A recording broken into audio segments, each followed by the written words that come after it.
जम्मू कश्मीर में शिक्षा के सुधार को लेकर कई बड़े फैसले किए जा रहे हैं। कई स्कूलों को अपग्रेड किया जा रहा है और कई स्कूलों की नई इमारत भी बनाई जा रही है। लेकिन अभी भी दूर दराज इलाकों में कई ऐसे स्कूल हैं जिनकी इमारत की खस्ता हालत है। ऐसा ही एक स्कूल तहसील मंडी के खेत इलाके में है। गवर्नमेंट मिडिल स्कूल खेत की बिल्डिंग्स की खस्ता हालत है। जगह जगह से ये बिल्डिंग टूट चुकी है और कई बार उच्च अधिकारियों को बताया भी गया है कि इस इमारत को जल्द से जल्द ठीक किया जाए, लेकिन अभी तक किसी ने इस तरफ ध्यान नहीं दिया। वहीं गांव वालों का कहना है कि अभी स्कूलों में छुट्टियां हैं और हम यही चाहते हैं कि इन छुट्टियों के दौरान ही इस स्कूल की इमारत को ठीक कर दिया जाए, क्योंकि इस बिल्डिंग्स की इतनी खस्ता हालत है कि कभी भी टूट सकती है और जिसके कारण किसी बच्चे के साथ कोई हादसा हो सकता है। वही गांव वालों का यह भी कहना है कि हम डरते हुए अपने बच्चे स्कूल में भेजते हैं, लेकिन एक डर बना रहता है इस इमारत को लेकर कि कभी भी गिर सकती है और किसी बच्चे का नुकसान हो सकता है। इसलिए गांव वालों ने शिक्षा विभाग और प्रशासन से ये मांग की है कि जल्द से जल्द इस इमारत को ठीक किया जाए। पेश है मंडी से हमारे नुमाइंदे ज़हीर अब्बास की ये रिपोर्ट।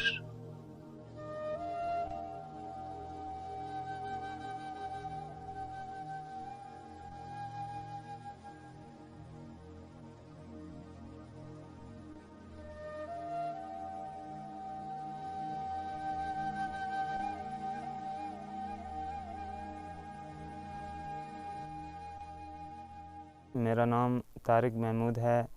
हम बांडी कमाहान मिडल खेत स्कूल से हैं।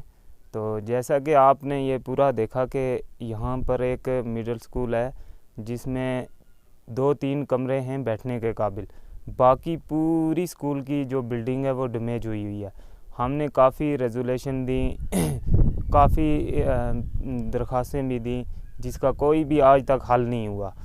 तो जैसे आपने देखा यहाँ पर काफ़ी इलाका है। यहाँ हमें एक गली पिंडी में हाई स्कूल है और फिर जाके साथरा में हाई स्कूल है। यहाँ पर मिडिल स्कूल की फैसिलिटी है, लेकिन यहाँ पर बच्चों के बैठने की जगह नहीं है। यहाँ पर भी कोई नज़दीक आसपास स्कूल नहीं है।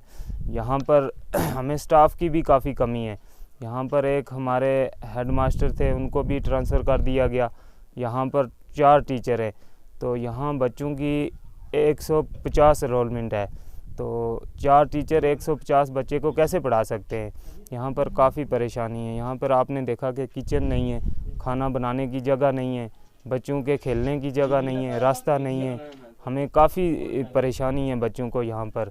इसलिए हम ये अपील करते हैं कि यहाँ पर फ़ंड दिया जाए, यहाँ पर इस बिल्डिंग को दोबारा से तामीर किया जाए, ताकि यहाँ पर स्कूल की एक अच्छी बिल्डिंग बने और अच्छी तालीम हासिल हो सके। बच्चे होने के नाते से मैंने कई रेजोल्यूशन वगैरह भी डीसी ऑफिस और चीफ़ एजुकेशन के ऑफिस में और जेडीओ ऑफिस में इस स्कूल के रिलेटिव जो है वो पेश की। और कल भी हमने एक रेजोल्यूशन जो है वो जेडीओ साहब के पास पहुंचाई है। पर्सनली जेडीओ साहब को ये बोला कि आप इसकी तरफ तवज्जो दें।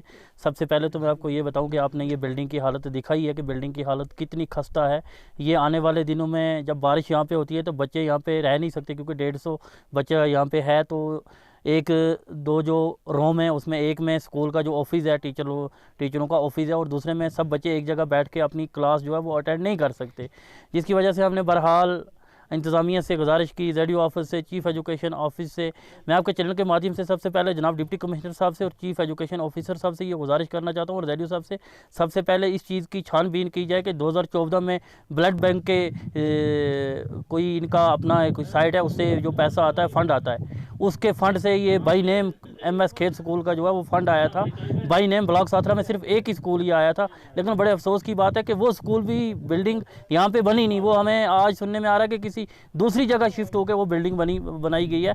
डिप्टी कमिश्नर साहब से मेरी ये मोर्दमाना गुजारिश है और जो जनाब जेडीओ साहब से कि वो इस चीज़ को बताएं कि वो बिल्डिंग यहाँ से शिफ्ट करके दूसरी ब्लॉक में कैसे बनाई गई। अगर यहाँ के लिए बाई नेम एक बिल्डिंग आई थी तो वो यहाँ पर बनानी चाहिए थी। यहाँ पर आपने देखा होगा सबसे पहले किचन की वो कितनी प्रॉब्लम है। यहाँ पे स्टूडेंट के लिए आजकल एक तरफ तो ये बोला जाता है जी डिजिटल इंडिया में बड़ा कुछ देखा जाता है। वॉशरूम भी बच्चों के लिए चाहिए। अब देखा होगा आपने स्कूल में कुछ पोस्टें ऐसी आ रही हैं कि बच्चों छोटे जो बच्चे हैं उनको देखभाल के लिए गवर्नमेंट मुलाजिम दे रही है, उनको वॉशरूम तक या दूसरी जगह तक ले जाने के लिए। लेकिन अगर स्कूल में वॉशरूम ही नहीं होगा तो फिर वो मुलाजिम लगाने का, गवर्नमेंट का पैसा उन पर ज़ाया करने का क्या फ़ायदा। अगर गवर्नमेंट के पास इतने फ़ंड आते हैं तो उनको सबसे पहले ये स्कूल देखने चाहिए। ऐसी बात नहीं है हमारे स्कूल, हमारे जो स्टाफ के लोग हैं वो इस टाइम सरकारी स्कूल के इतनी मेहनत कर रहे हैं कि सरकारी स्कूल के बच्चे जो है वो प्राइवेट स्कूलों को पीछे मार रहे हैं। आपने देखा होगा कुछ टाइम पहले जब 10th क्लास का रिजल्ट हुआ था तो गली पिंडी हाई स्कूल जो है ये गवर्नमेंट का स्कूल है, गवर्नमेंट का अदारा है, तो उसने 10th क्लास में ब्लॉक साथरा और तहसील लेवल मंडी से सबसे फर्स्ट पोजीशन जो है वो हासिल की थी। सरकारी स्कूलों में बड़ी अच्छी तालीम जो है वो मिल रही है, लेकिन तालीम के लिए यहाँ पे सिस्टम भी पूरा चाहिए ना। अगर यहाँ पे 150 बच्चा है तो 150 बच्चे के लिए यहाँ पे 2 रूम में तो वो बेचारे अवेलेबल नहीं हो पाएंगे। बारिश में यहाँ पे बड़ा मुश्किल हो जाता है, बच्चे डरते हैं, घर से नहीं स्कूल आते, बच्चे बोलते हैं जी हम नहीं जाएंगे, हमारा स्कूल जो है वो गिर जाएगा, बिल्डिंग हमारे ऊपर गिर जाएगी। अब जब घर वाले बच्चों को भेज देते हैं स्कूल में, वो भी पीछे, उनको भी टेंशन रहती है जब बारिश शुरू हो जाती है कि बच्चों के साथ पता नहीं क्या होगा। मेरी ZDO साहब से और जनाब डिप्टी कमिश्नर यासीन चौधरी साहब से ये मोर्दबाना गुजारिश है कि वो पर्सनली इस चीज़ का नोटिस लें और इसको स्कूल को जो आज छुट्टियों का माहौल चल रहा है इसी में चाहें कि इसी में ये जो है इसका काम होना चाहिए। और जो इससे पहले जो पैसा किसी दूसरी जगह निकल कर गया है, किसी दूसरी ब्लॉक में लगा है, उसका भी हमें बताया जाए।